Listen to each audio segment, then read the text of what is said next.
क्या आप भी अक्सर दूसरों से अपनी तुलना करते हैं? राहुल की ये कहानी आपको दिखाएगी कि कैसे इस आदत से बाहर निकलकर आप अपनी वास्तविक खुशी और आत्ममूल्य को पहचान सकते हैं। राहुल एक समझदार और मेहनती लड़का था, पर उसके अंदर एक बड़ी कमी थी। वह हमेशा खुद की तुलना दूसरों से करता रहता था। जब वह स्कूल में था तो उसके दोस्त रोहन के गणित में हमेशा पूरे नंबर आते थे। राहुल भी गणित में अच्छा था, पर रोहन जितना नहीं। हर परीक्षा के बाद राहुल रोहन की मार्कशीट देखता और मन ही मन दुखी होता। काश मैं भी रोहन जितना होशियार होता, वह सोचता।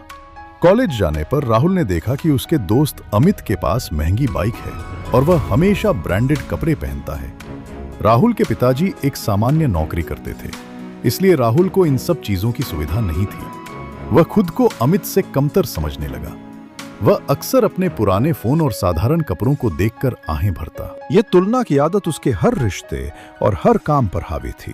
अगर कोई दूसरा छात्र किसी प्रतियोगिता में जीत जाता तो राहुल अपनी जीत को छोटा समझने लगता। अगर उसके दोस्त छुट्टियों में बाहर घूमने जाते तो उसे अपनी घरेलू छुट्टियां फीकी लगने लगती। राहुल के माता पिता उसकी इस आदत को समझते थे और चिंतित भी थे। एक दिन उसके पिताजी ने उसे अपने पास बुलाया।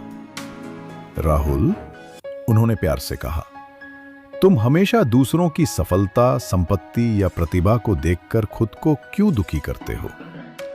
राहुल ने उदास होकर कहा, पिताजी, मैं हमेशा किसी न किसी से पीछे रह जाता हूं। रोहन गणित में बेहतर है, अमित के पास अधिक पैसा है और आकाश गिटार बहुत अच्छा बजाता है। मैं क्या हूं? पिताजी मुस्कुराए और बोले, तुम क्यों नहीं देखते कि तुम क्या हो? रोहन के गणित में पूरे नंबर आते हैं, पर तुमने स्कूल के नाटक में मुख्य भूमिका निभाई थी और सबने तुम्हारे अभिनय की तारीफ की थी। अमित के पास महंगी बाइक है, पर तुम हमेशा जरूरतमंदों की मदद करने के लिए तैयार रहते हो। आकाश गिटार बजाता है, पर तुम्हारी पेंटिंग में इतनी जान होती है कि देखने वाले मंत्रमुग्ध हो जाते हैं। तुम शायद रोहन नहीं हो, पर रोहन तुम नहीं है। यही तुम्हारी पहचान है। पिताजी ने राहुल के कंधे पर हाथ रखा और कहा, जीवन एक दौड़ नहीं है जहां हर किसी को एक ही फिनिश लाइन पर पहुंचना है। हर व्यक्ति का अपना रास्ता, अपनी गति और अपनी मंजिल होती है। जब तुम दूसरों की तरफ देखते हो तो तुम अपनी अद्वितीय शक्तियों को भूल जाते हो। अपनी तुलना दूसरों से करना बंद करो।